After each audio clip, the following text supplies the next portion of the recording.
Hello everyone, welcome back to my channel Subrata Gita লাইফস্টাইলের নতুন একটা ভিডিওর সাথে তোমাদের সবাইকে অনেক অনেক ওয়েলকাম জানাচ্ছি, অনেক অনেক ভালোবাসা জানাচ্ছি।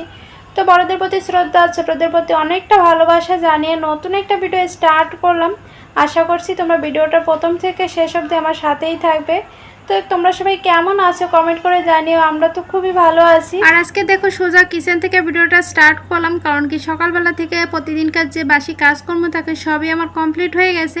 তো সেগুলোর ভিডিও শ্যুট করলাম না, প্রতিদিন একই ভিডিও করতে আমারও ভালো লাগে না, তোমাদেরও দেখতে অবশ্য ভালো লাগবে না।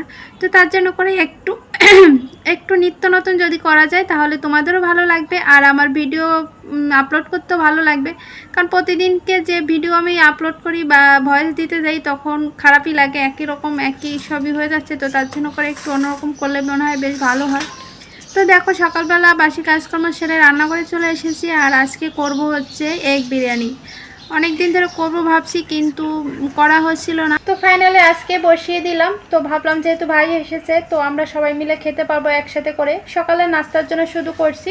আর এখানে যে সবজিগুলো কেটেছি এটা হচ্ছে দুপুরের জন্য করলাম, দুপুর আর রাতে দুবেলার জন্য রান্না হবে ভাত তরকারি, আর সকালের জন্য হচ্ছে এগ বিরিয়ানি।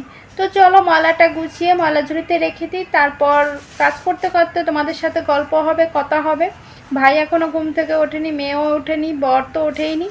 তো ওরা ঘুমাচ্ছে, তো ওরা ঘুম থেকে ওঠার আগে আমি সকালের নাস্তাটা রেডি করে নেব ঝটপট করে। তো চলো এখানে মাছ ভেজে রেখেছি, পাঙাশ মাছ, আর চলো একটা কাতলা মাছের মাথার অর্ধেকটা নিলাম, চাল কুমড়ো দিয়ে মাছের মাথা করব, আর পাঙাশ মাছ দিয়ে একটা ঝোল করব। সাথে হচ্ছে কি দেখলাম ওটা চিচিঙ্গা ভাজি নাকি, হ্যাঁ চিচিঙ্গা কেটে নিয়েছি। তো এদিকে কেটে রেখে দেখো রুমে এসেছি, আর এদিকে সোনামাকে ঘুম থেকে তুললাম মাত্র, তুলে দেখো কিভাবে তাকিয়ে আছে, তোমরা একটু দেখো ফেলিয়ে তাকিয়ে আছে একদম এক দৃষ্টিতে। তো চলো ঘরে কাজকর্মগুলো করে নিই, তারপর আবার তোমাদের সাথে কথা হচ্ছে। আর সোনামাকে মাত্র ঘুম থেকে তুলে ব্রাশ করিয়ে ফ্রেশ করিয়ে একটা গেঞ্জি পরিয়ে দিলাম, বাইরে হালকা হালকা একটু বাতাস আছে, ঠান্ডা বাতাস। তো ভাবলাম সকালের নাস্তাটা করার আগে আগে বিছানাটা গুছিয়ে নিই, ভাই যেহেতু ঘুম থেকে উঠে গেছে, এরপরে রান্না বান্নায় লেগে পড়লে আর করতে পারবো না। কোথায় যাচ্ছ মা জানো?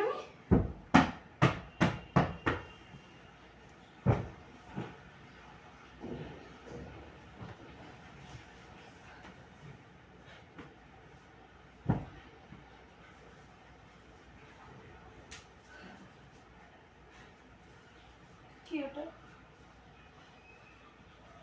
আমার মোবাইল নিয়ে এসেছো?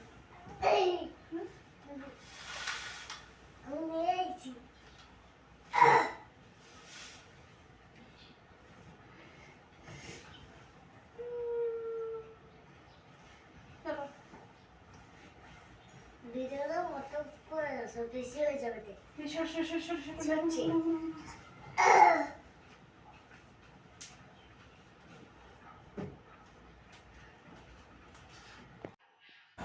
আর এখানটায় দেখো চুলায় হালকা একটু গরম জল বসিয়ে দিলাম মেয়ের জন্য আর কি, কারণ ওর কাশিটা এখনও কমেনি। আর আমার দিদি খুবই একটা উপকারী জিনিস পাঠালো, খুবই ভালো হলো, এটা পেয়ে আমার খুবই উপকার হবে, কারণ মেয়ের এই মুহূর্তে ঠান্ডা লেগেছে, কাশি হয়েছে, তো মধুটা খুবই দরকার ছিল। তো দেখো দিদি এক বোতল মধু পাঠিয়ে দিয়েছে, এখন সকালবেলা করে গরম জলের ভিতর 1 চামচ মধু দিয়ে খাইয়ে দেবো, উষ্ণ গরম জল আর কি। আর যেহেতু কাশিটা হয়েছে এটা খেলে হয়তো বা তাড়াতাড়ি করে সেরে যাবে। তো চলো এটা খাইয়ে দিয়ে তারপর ভাত বলছি বিরিয়ানিটা খেতে বসবো। আর কেমন হয়েছে তোমরা একটু জানিও, আমার তো খুবই ভালো লেগেছে, অল্প মশলা পাতলা করে করলাম সবসময়। অনুশ্রী মোবাইল রাখো, আলু কি সিদ্ধ হয়েছে? নাও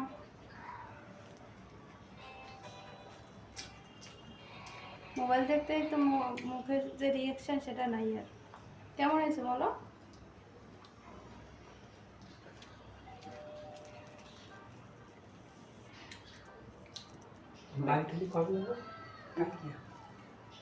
যাস কেন চমকেছে, বন্যা আছে, কল্যাণ আছে, মন টিকতেছে না, কালকে যাস কিন্তু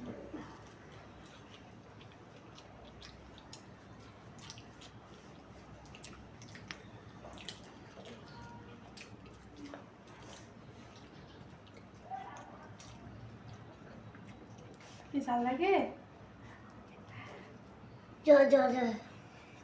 ঝাল তো ওই নাকি অতনো আটকা দিছি জাল।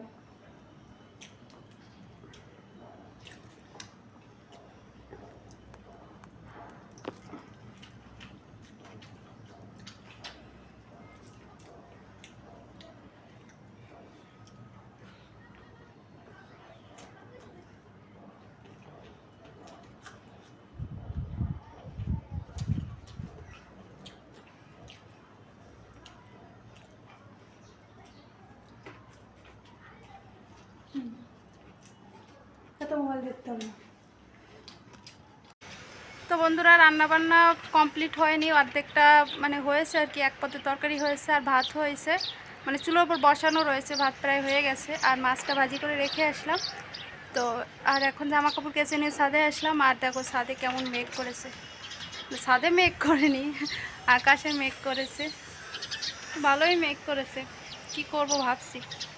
তো বন্ধুরা দেখো জামা কাপড়গুলো মেলে দিয়েছি আর সুন্দর বাতাসও হচ্ছে, যদি বৃষ্টি না নামে মেঘ থাকলেও পরে বাতাসে শুকিয়ে যাবে। আর হালকা পাতলা ভালোই মেঘ আছে, বাসা থেকে বেরোই যখন তখন প্রচুর মেঘ দেখেছিলাম, আসতেই চাইছিলাম না আর কি। তো তারপরে ভাবলাম কি মেলে দিয়ে আসি, ছাদে বাতাসে যতটুকু শুকায় আর কি। তো চলো এখন বাসায় গিয়ে তাড়াতাড়ি রান্নাবান্নাগুলো কমপ্লিট করতে হবে, অনেকটা দেরি হয়ে, তাড়াতাড়ি করে রান্নাবান্নাগুলো হয়ে গেলে তাড়াতাড়ি করে বর খেয়ে অফিসে যাবে। তো আজকে বলছিল একটু আগে ভাগেই বেরোবে, তো তার জন্য করে একটু তাড়াহুড়ো করছি। তো চলো পরে আবার দেখা হবে তোমাদের সাথে। এখানে দেখো রান্নাবান্নাগুলো হয়ে গেছে, এখানে রেখে দিলাম তরকারি আর মাছের ঝোলটা। তো কেমন হয়েছে দেখতে? এগুলো না ও মামা কিনে দিয়েছে আমি। এইগুলো না এইগুলো হ্যাঁ তোমার পছন্দ হয়। একটা বন্ধ করলো। চলো তারপরে কত কিছু কি কি কিনছো? তো রাতে চকলেট কোটা দেখা এরকম এই চকলেটগুলো কিছু এইগুলো দেখানো যাবে না। কেন? খুশি মামার কাছে যাইয়ে কতগুলো টাকা ধ্বংস করে আসলা। মামা বললো কি মামা এইটা কেনার উদ্দেশ্যে গেছে, এটা আমার জন্মদিনে দিয়েছে। ওই দোকানে যে এলো দেখছি রে পরে পাওয়া যায়। কিনে গেছি। চলো গোছায় রাখো। গোছাও গোছাও সব। আর এখানে দেখো আমার ভাইটা রেডি হচ্ছে, ও বাড়িতে চলে যাবে। আর এই ভিডিওটা হচ্ছে জন্মাষ্টমীর দুপুরবেলা করে। আর আগে যে ভিডিওটা দেখেছে ওটা জন্মাষ্টমী দুদিন কি একদিন আগের, আমার ঠিক খেয়াল পড়ছে না আর কি, দুদিন মিলে একটা ভিডিও করলাম।